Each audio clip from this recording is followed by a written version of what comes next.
Python is that, as this first bullet point says, Python is processed at runtime by an interpreter. Now, the interpreter is some software that you're going to have to put onto your laptop device. I'll show you how to do this soon. And the idea is that as you do your code, the interpreter does something with this. It processes the language, and then you get a result at the end. And also with Python, it's quite interactive. Okay, you have what they call like a Python command prompt, and you'll type code, and then you just write your programs and code, and then you press run.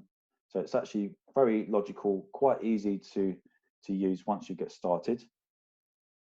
Okay, it's also what we call object orientated.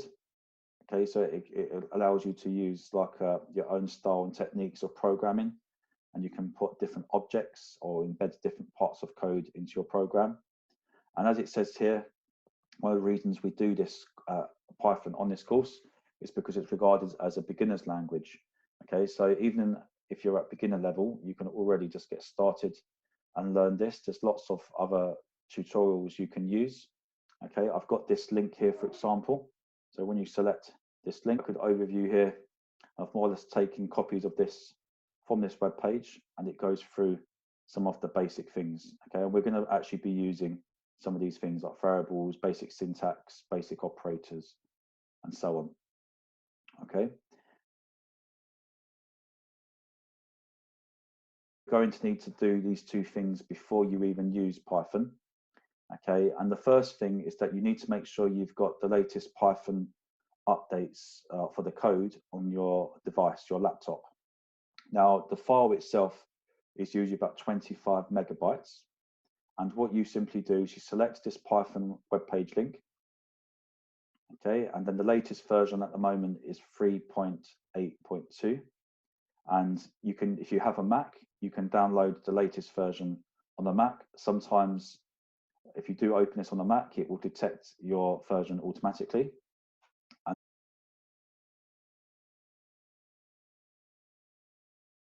so I'm going to suggest, I talked about earlier this integrated development environment. We call this IDE, and this is the software tool I talked about earlier. And the idea is that you need to choose at least one software tool to be able to run the Python code, an IDE. Now, the one that I'm going to suggest you all try to use is this one called Pycharm. So when you select the link, okay, what you need to, the option you need to try and choose. Obviously, if you're using Windows, by the way, it's automatically set on Windows. If you're using Mac, you need to switch to Mac. I don't think anyone in this class has Linux. There might be a few of you. Obviously, set what type of laptop device you have. Now, for the Mac version or the Windows version, you just select the one that you need, and you're going to download this community option. And this is like a free open IDE that you can use.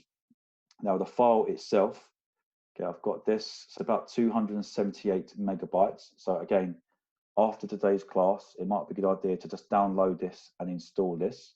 And then this is the IDE that we're going to use in this class. Okay, I've got Pycharm already installed. Let's see how this looks when we use it. Okay.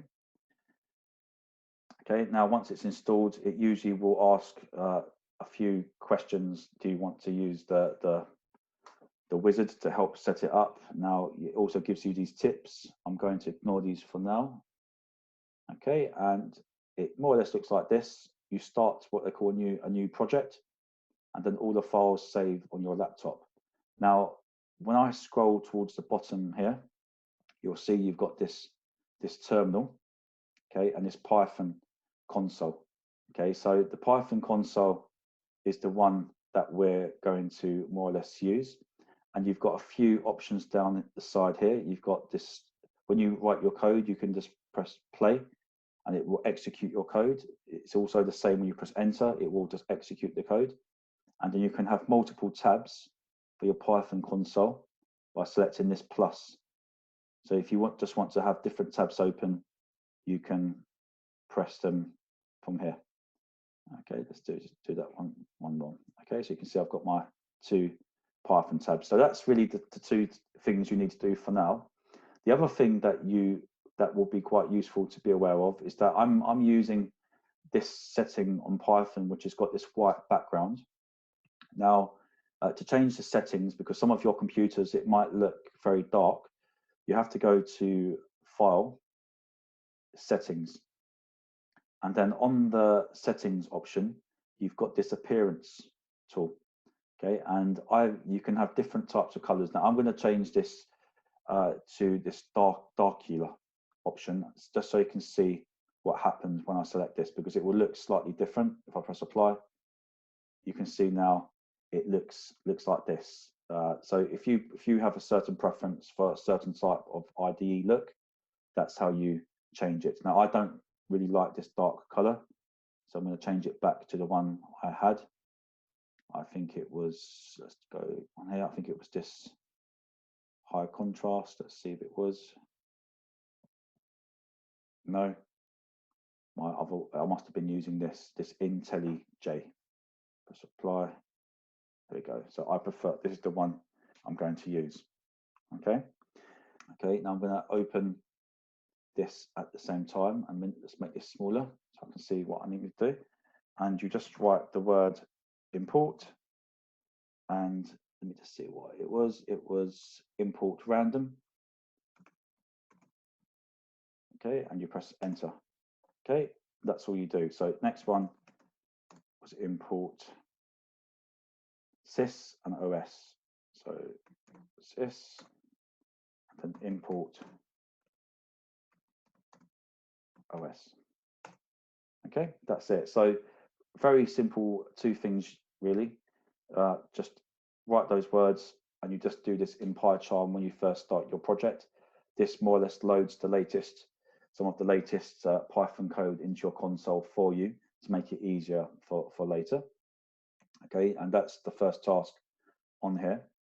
Now, what we're going to do next is do our first code. Now, usually with coding, just like with JavaScript, you always start off with this command, which is hello world, and you just get the console to do this for you.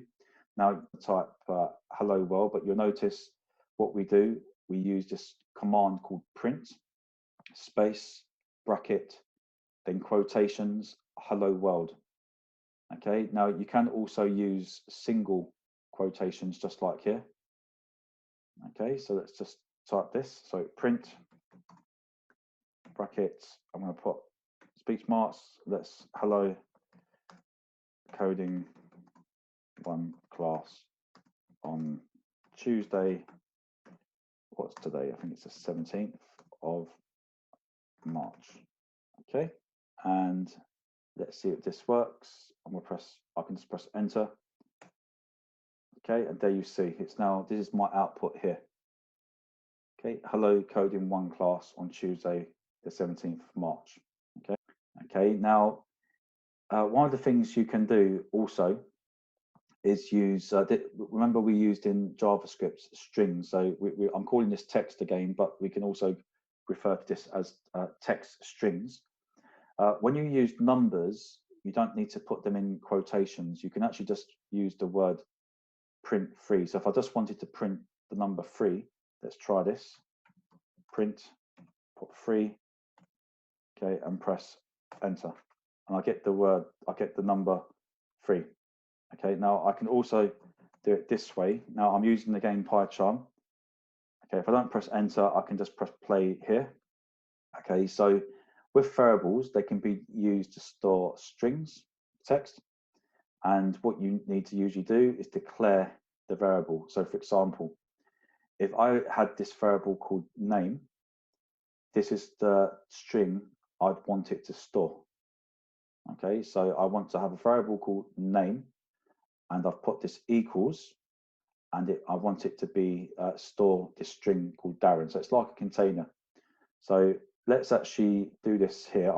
Okay, in Pycharm, okay, I'd have to put name equals Darren.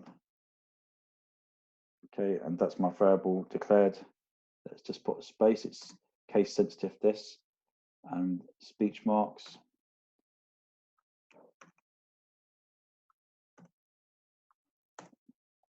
Okay, and print name. Darren. Okay, so very straight, easy use of variables to declare strings of text. You can be doing with variables is that it also can be used to store values. So again, here, this is how you can declare a variable. Now, a variable can be called what you want. For example, here we've just called variable A. We've just got variable 1 called A, variable 2 as B, and variable C as holding a string. Okay, so I will do the same on this to Pycharm and actually put the variables here instead and declare them. Okay, and it's most probably going to be much easier now to work here. So I think the variables were 6 and 3. So B needs to be 3. Okay, and A plus B is 9. You can see it's now calculated 9. Okay, right, now the task is the calculated task. Okay, and there's a little note here. Variables must always start with a letter and then can include numbers and underscores. So just to remind you, when you do name variables, you usually would start with a letter, okay, or you can use a number, and then if you want spaces, you should use underscores. Variables in Python can contain a string of value, okay, just like we did earlier, so C equals 2 or B equals 2, okay. Now you'll notice before we had these variables, A, B, and C. This time, we're going to give them new values, okay. So if you've already typed variable A equals 3, then obviously the variable is always going to be 3 unless you tell your Python IDE it needs to change. So if I go back to my Python console now, if I go to print A, let's just check the value. Okay, it's got value 6. So I now need to give this a new value. Okay, I think, what did I say it needs to be on here? It needs to be 1. Okay, that's 1. Let's just check it does have that value. Okay, yeah, it's 1. And then I need to also declare my next variable, or just give it a new value. I wanted that to be value 2. So I've just kept simple numbers for now. Okay, and if I add these two variables together now, A plus B, I should get a completely different answer before. So now I get 3. Before, remember, when I added these variables, when they had those values, 6 and 3, I got 9. So the point here in this part is that you can swap variables around, but you must declare the variable value again, unless you have the variable as a different name. Okay. So now on this task, it wants you to make another variable. So C, like for example, C, you need to give this variable C. So this is simply just make a new variable. Okay, 1. Okay, so I've got 3 variables now, A, B, and C. And the idea of this task is what happens when you put C and B together. Okay, let's just see, C plus B, okay, is 3. Okay. Now, if you, next part is assigning a variable to another variable. If you have assigned a variable, you can assign another variable to the same value or string.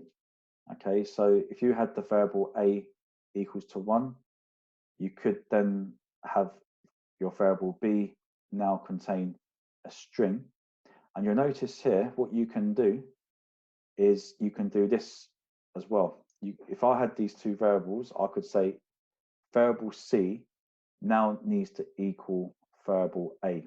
So in other words, variable C, which was up here earlier, okay, we declared, we had this variable C, it was equal to 1. Okay, if I wanted the variable A, variable C, I could make it equal to variable A. And in variable A, I also gave it value 1. But just say that variable a was 10, I could, rather than keep having to type this out, I could just do c equals a, and it would get the value 10. Same here, d equals b. So I hope this little bit makes sense. So rather than keep having to write out, if you've got lots of different variables you've already declared, you don't have to keep saying variable equal to the value. You can just actually make it remember what the values are in other variables by doing this: c equals a or d equals b. Okay. Now, if this doesn't make sense, with variables, you can do what we call this arithmetic calculations. So I'm not going to run through this because, again, I want you to try to do this yourself in the after this class or in your own time. What I've tried to do here is giving you a list of values for different variables. We've got 4 variables: a, b, d, and e. You need to give these values, so you obviously declare them. Okay, and then you need to do this calculation: variable a plus variable b divided by 3. Okay, and then you need to see what answer that produces.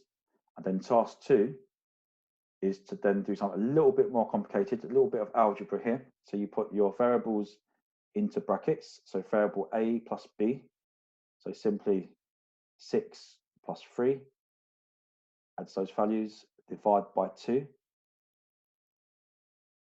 Okay, and then it does something with this one, e equals a, and see what happens. Okay, covered something similar like this. We had the different types of variables you can have. Now, we've just so far looked at variables with numbers. Okay, we've also looked at variables with strings, text, but you can also have these types of variables. Now, we're not going to look at these too much, but obviously you're welcome to look at these in your own time if you want to advance your knowledge. You can have variables as lists. So, for example, you could produce like a list of groceries. Then in that one variable, it could contain different types of products. Okay, and then you can have this one called tuples. Okay, something similar to a list.